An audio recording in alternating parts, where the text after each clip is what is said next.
Hi to everyone. నేను ఈరోజు ఈ వీడియో చేయడానికి మెయిన్ రీజన్ ఏంటంటే, మన దగ్గరలో ఎస్ఎస్సి జీడీకి సంబంధించిన డీటెయిల్ మెడికల్ ఎగ్జామినేషన్ అనే టెస్ట్ ఒకటైతే ఉంది. దాని గురించి నాకు రిపీటెడ్గా చాలామంది ఇన్స్టాగ్రామ్లో కానీ, అలాగే యూట్యూబ్లో కానీ కామెంట్స్లో నాకు కొన్ని మెసేజెస్ అయితే చేశారు. బ్రదర్, ఇలాగ నాకు ఎస్ఎస్సి జీడీ మెడికల్ అయితే దగ్గరలో ఉంది ఒక 4 డేస్లో. నాకు దాని గురించి తలుచుకుంటుంటే చాలా టెన్షన్ ఉంది.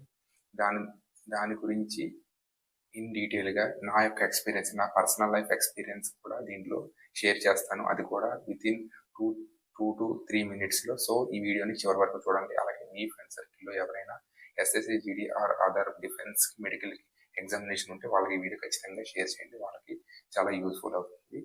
సో ఫస్ట్ ఏంటంటే, అసలు మీరు టెన్షన్ అవడానికి మెయిన్ రీజన్ ఏంటి? ఇప్పుడు సపోజ్ మీకు ఏదైనా మిస్టేక్ ఉందనుకో, సపోజ్ ఎలా అంటే మీకు కలర్ బ్లైండ్నెస్ కానీ, ఐ విజన్ కానీ, తర్వాత నాక్ని కానీ, వెరికోస్ వెయిన్ కానీ, సంథింగ్ ఏమైనా మీకు మెడికల్లో ప్రాబ్లమ్స్ ఉంటే మీరు టెన్షన్ అవ్వాలి, భయపడాలి. సో మీకు అసలు ఎటువంటి ప్రాబ్లం లేనప్పుడు ఎందుకు భయపడాలి? నేను ఇక్కడ ఒక స్క్రీన్ షాట్ వేస్తాను. ఏంటంటే, నాకు ఒక బ్రదర్ పర్సనల్గా మెసేజ్ చేశారు. ఏమనంటే, నాకు టెన్షన్ వల్ల బీపీ పెరిగిపోతుంది బ్రదర్.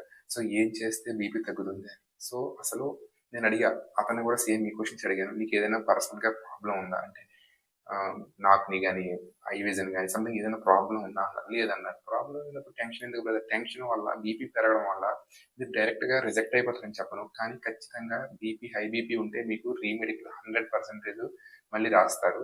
దానివల్ల మీకు ఒక 2 డేస్ లేట్ అవుతుంది. తర్వాత సెలెక్ట్ అయ్యే ఛాన్సెస్ 100 నుంచి 50% పడిపోతుంది. సో మీరు టెన్షన్ తీసుకోవడం అసలు అవసరం లేదు. ఒకవేళ మీకు నిజంగానే ఏదైనా ప్రాబ్లం ఉన్నా, ఐ విజన్ కానీ, సంథింగ్ కలర్ బ్లైండ్నెస్ కానీ, నాక్ని కానీ, తర్వాత వెరికోస్ వెయిన్స్ కానీ, ఇంకా ఇతర ప్రాబ్లమ్స్ ఏమున్నా సరే అసలు మీరు టెన్షన్ తీసుకొని ప్యానిక్ అవ్వాల్సిన అవసరమే లేదు. ఎందుకంటే మీరు వెళ్తుంది సాదా సీదా జస్ట్ ఒక డీటెయిల్ మెడికల్ ఎగ్జామినేషన్ అనే చిన్న టెస్ట్ అనమాట. మీరు రన్నింగ్ అవ్వకూడదు, అంతకంటే కష్టం ఎగ్జామ్ అవ్వకూడదు. జస్ట్ మీరు ఏంటంటే, మీరు వెళ్తుంది మెడికల్ ఎగ్జామినేషన్. వాళ్ళు ఎలా చూస్తారంటే, మీరు ఏదో ఊహించుకున్నట్టు అంత ఏముండదు. జస్ట్ మీరు వెళ్తారు, 5 to 6 మినిట్స్లో మీ మెడికల్ అంతా అయిపోతుంది.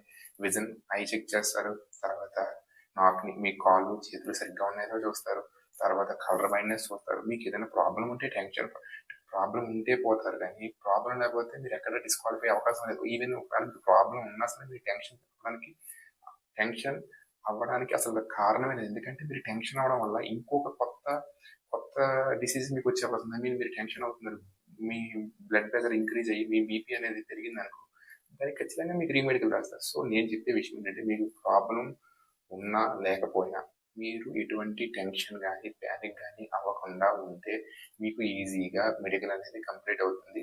ఒకవేళ ఈవెన్ మీకు ప్రాబ్లం ఉన్నప్పటికీ మీరు కాన్ఫిడెంట్గా మీరు ఉండగలిగితే మీ ప్రాబ్లంలో 50% క్యూర్ అవుతుందని నా ఒపీనియన్. సో నా పర్సనల్ ఎక్స్పీరియన్స్ మీకు షేర్ చేశాను. ఈ వీడియో మీకు ఉపయోగపడిందని అనుకుంటున్నాను.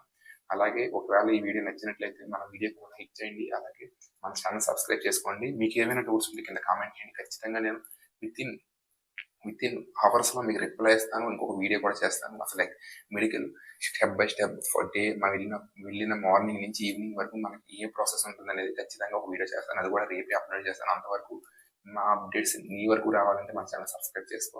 అలాగే మీ ఫ్రెండ్ సర్కిల్ వారికి వీడియో షేర్ చేసి. Thank you for watching. జై హింద్.